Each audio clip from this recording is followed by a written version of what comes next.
The only difference between you and a wealthy person is what you buy first. Not how much you earn, not where you went to school, not your family background or your zip code or how many hours you grind every week. The single variable that separates people who build lasting wealth from people who work their entire lives and still end up financially fragile is what they choose to buy with their money, and in what order they choose to buy it.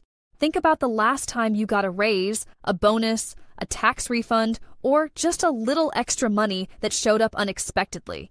What happened to it? Maybe you upgraded something, a new phone, better headphones, a nicer apartment, a few things you had been putting off. Maybe you just spent it on a better version of the life you already had, and it felt good in the moment. It absolutely did. And then 3 months later, it was like the money never existed. Nothing changed. You are in the same financial position, maybe slightly more comfortable but not meaningfully different. And somewhere in the back of your head, there is this quiet, uncomfortable awareness that you are working hard but not actually building anything. You are not alone in that feeling. A Federal Reserve study found that nearly 40% of Americans could not cover a $400 emergency without borrowing money or selling something, and a significant portion of those people earn what would objectively be considered decent incomes. The income is not the problem. The financial education, or the complete lack of it, is the problem. And that is exactly what this video is going to fix. By the time you finish watching, you are going to understand the one mental model, the one foundational shift in how you see money. That changes everything about how you earn it, how you spend it, and how you build with it.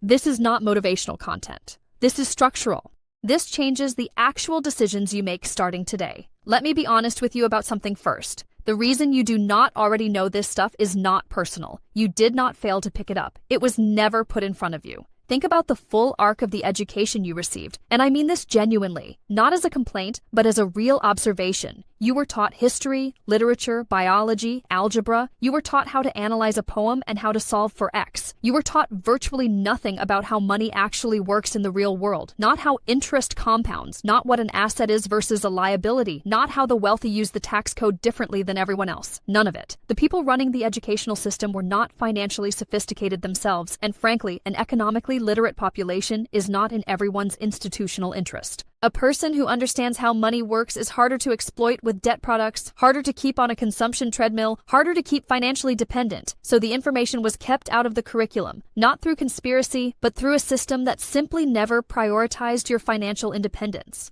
But here is the good news. The information exists. It is not complicated. It does not require a finance degree or a high income to start applying. And once you see it, you cannot unsee it. And that shift alone begins to change every financial decision you make. Building wealth is a learnable skill, not a gift, not luck, not something you are born into. Think about the first time you cooked an actual meal. Not cereal, a real meal. You did not know intuitively how hot the pan needed to be, or how long things needed to cook, or what combinations of flavors work together. You learned, you burned some things, you figured it out, and now it is just something you can do. Financial intelligence is exactly the same. It is a set of concepts and habits and frameworks that can be taught, practiced, and internalized. The people you see building real wealth did not stumble into it. They learned a specific way of thinking about money, often from a mentor, a book, a framework, and they applied it consistently. And the most widely read, most translated, most talked about version of that framework is in a book called Rich Dad, Poor Dad by Robert Kiyosaki. Rich Dad, Poor Dad has sold over 40 million copies worldwide. It has been in print for over 25 years. It has been credited by entrepreneurs, investors, and first-generation wealth builders across the world as the book that first shifted their financial thinking. Kiyosaki's core argument is simple, radical, and once you hear it properly, permanently changes how you see every dollar you touch. Let us get into it. The foundation of everything Kiyosaki teaches starts with two definitions. And I want you to really sit with these because they sound simple, but most people have them completely backwards. An asset is something that puts money into your pocket. A liability is something that takes money out of your pocket. That is it. Asset in, liability out. Now here is where it gets uncomfortable. Most of the things that middle-class society teaches you to aspire to and work toward are actually liabilities disguised as assets. The nice car that impresses people at work, liability. The house with the impressive mortgage that stretches your budget, potentially a liability. The designer wardrobe, the latest tech, the lifestyle upgrade that you financed, liabilities. They feel like achievements. They look like success, but every month they are pulling money out of your pocket in the form of payments, maintenance, insurance, and depreciation. The rich, Kiyosaki argues, buy assets first. They build income-generating investments, stocks, real estate, businesses, royalties, and then use the income from those assets to fund their lifestyle. Everyone else buys the lifestyle first and hopes there is money left over for assets. There almost never is. So today, take out your phone right now and write down everything you spend money on monthly. Next to each one, write A for asset or L for liability. Most people doing this for the first time are genuinely shocked by the ratio. Now listen closely, because this next concept is the one that stops most people cold when they first encounter it. Kiyosaki talks about what he calls the rat race, and it is not a metaphor he uses loosely. He means it in a very specific, structural way. Here is how it works for most people. You get a job. The job pays a salary. You upgrade your lifestyle to match the salary. A nicer apartment, a car payment, a few more subscriptions, eating out more. Then you need more money because your expenses have grown to meet your income. So you work harder, you get a raise, and then what? You upgrade the lifestyle again. The expenses expand to fill the new income. You are working more, earning more, and somehow never actually getting ahead. The treadmill keeps moving, but the scenery never changes. Kiyosaki's father, the educated, well-paid, perpetually financially stressed father he calls his poor dad, was on that treadmill his entire career. More education, more credentials, higher salary, higher expenses, and at retirement, financial fragility. The exit from the rat race is not earning more money inside the same system. It is acquiring assets that generate income outside of your job. Income that eventually covers your expenses so your time is no longer the only thing you have to sell. Today, look up one type of income-generating asset. It could be dividend stocks, index funds, REITs, rental property concepts, and spend 15 minutes genuinely learning how one of them works. Just 15 minutes, start building the mental map. Here is something Kiyosaki emphasizes that most people in their 20s and 30s are completely skipping, and the cost of skipping it compounds painfully over time. He talks about financial literacy as the actual skill that underlies all wealth building, and specifically, the ability to read and understand financial statements. Now, before your eyes glaze over, stay with me, because this is not about becoming an accountant. It is about understanding three basic things: what comes in, what goes out, and what you own that generates the first number. Kiyosaki makes the point that you would not hire a contractor to build your house without being able to read the blueprint. But most people hand over their entire financial future without being able to read the basic numbers that determine whether they are building toward wealth or slowly sinking. The practical version of this today is simple. Open a free account on any personal finance tracker, connect your accounts, and look at your actual income versus your actual expenses for the last 30 days. Not what you think you spend, what you actually spent. That number will tell you things your gut instinct has been hiding from you. Now, here is one of Kiyosaki's most controversial and most important points. And I say controversial because it challenges something that most of us were raised to believe is the responsible, adult, correct thing to do. He challenges the idea that working for a paycheck as your primary financial strategy is enough. His rich dad, the father of his best friend, an entrepreneur who never finished 8th grade but became one of the wealthiest men in Hawaii, taught him that the most important financial skill is not earning a good wage. It is making money work for you. And the way you do that is by taking the time and energy and money you have available and directing a portion of it toward building or acquiring assets before you expand your lifestyle, not after, before. Kiyosaki is specific about this. He says pay yourself first, meaning before you pay any bill, before any lifestyle expense, you put a portion of your income towards your asset column, even if it is small. Even if it means your bills feel tight that month. He argues that the discomfort of tight bills creates creativity and motivation to find additional income, while the comfort of lifestyle spending first creates stagnation. I will be honest, when I first heard this, it felt irresponsible. I thought you pay your obligations first. But what changed my mind was realizing that the people who wait until all obligations are handled to invest in their future are the same people for whom there is always something left over consuming whatever margin existed. So today, set up any amount. $10, $25, $50, to automatically move into an investment or savings account on the day you get paid, before you pay anything else. Feel the slight discomfort. That discomfort is the tuition. Let us talk about something Kiyosaki spends real time on that most personal finance conversations completely ignore, and that is the role of your mind as your most valuable asset.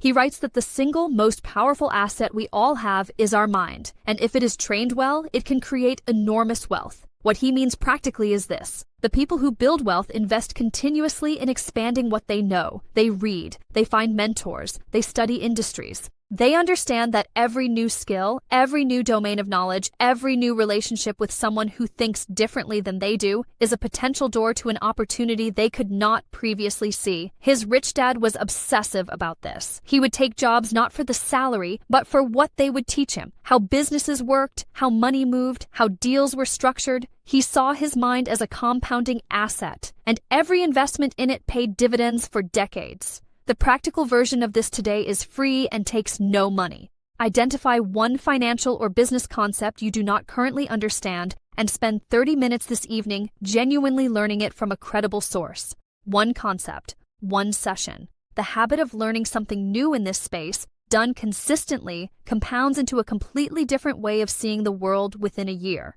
And the final major principle from Kiyosaki that ties all of this together is his concept of working to learn rather than working to earn. He talks about people who take jobs purely for the salary and ignore the learning opportunity, and how that strategy caps your ceiling permanently because you can only earn what the market will pay for the specific skill you have already developed. His rich dad told him to work in many different areas: sales, marketing, accounting, management. Not to build a career in each, but to understand how each function works, how money moves through each department, how value is created and captured at each stage. That breadth of understanding is what allows someone to eventually see opportunities that specialists who only know one domain completely miss. Today, write down one skill adjacent to what you currently do or study that would make you significantly more valuable, not just more credentialed, more genuinely valuable. Then find one free resource, a YouTube channel, a podcast, a library book, on that skill and start this week. Let me tell you about someone who took Kiyosaki's framework seriously and tracked what happened over a specific period of time. His name is Grant Sabatier, and he has documented his story publicly in detail. At 24 years old, he had $2.26 in his bank account. Not metaphorically broke, literally $2. He was college educated, had worked corporate jobs, and had nothing to show for it financially because he had been living the rat race without knowing that is what it was. He found Kiyosaki's framework, specifically the asset versus liability distinction and the concept of building income streams outside of a job. He became obsessive about building assets. He started investing every possible dollar. He built a personal finance blog that eventually generated significant ad and affiliate income, a digital asset. He negotiated aggressively on his salary and redirected every raise into investments rather than lifestyle upgrades. He tracked every dollar. He applied the financial literacy concepts to understand exactly where his money was going and where it needed to go. Within 5 years, not 25, he had crossed a net worth of $1 million.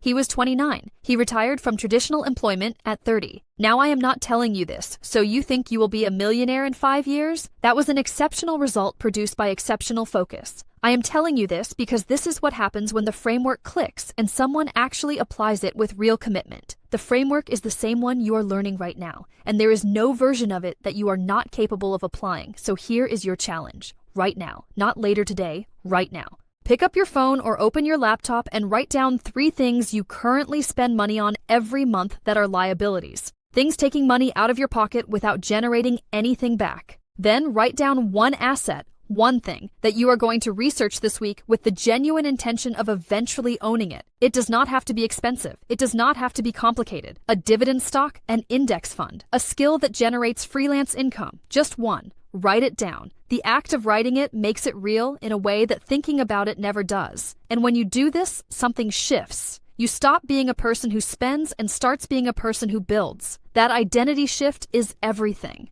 Now close your eyes and place yourself 3 years into consistently applying this. You wake up on a Wednesday morning and before you have done a single minute of work, money has already moved. A dividend was paid. A rental income transfer hit your account. An investment grew overnight. Your assets are working while you sleep. At your job, whether you are still there by choice or have moved on to something bigger, you show up with a completely different energy because you are not financially desperate. You are not making career decisions from fear. You have options, and options change everything about how you carry yourself. The people around you notice it. In your relationships, you are more present, more generous, less quietly anxious, because the financial weight that used to sit on your chest like a stone has been replaced by something that feels like traction, like momentum, like you are actually building something real. And inside, in that deep, quiet place, there is clarity, there is direction. There is the knowledge that every month, your asset column is getting a little bigger, and the distance between you and the life you actually want is getting a little smaller. That life is not reserved for other people. It is not locked behind a salary you do not have yet, or a background you were not born into. It is available to you. It always was. The only thing that was ever missing was the framework. You have the framework now. You have always had the intelligence, the drive, the desire to do something real with your life. That is literally why you are here watching this instead of doing something easier. The gap between where you are and where you want to be is not a talent gap. It is an information gap. And today, that gap got smaller. If this video gave you something real, if even one idea landed in a way that changes how you see your money, subscribe to this channel right now, because this is what we do here. Every video, real frameworks, real books, real transformation tools for people who are serious about building something that matters. Like this video and share it with one person in your life who needs to hear this. Your friend, your sibling, your roommate who is smart and hardworking and still somehow always broke. They deserve this information too. Buy assets first, everything else follows.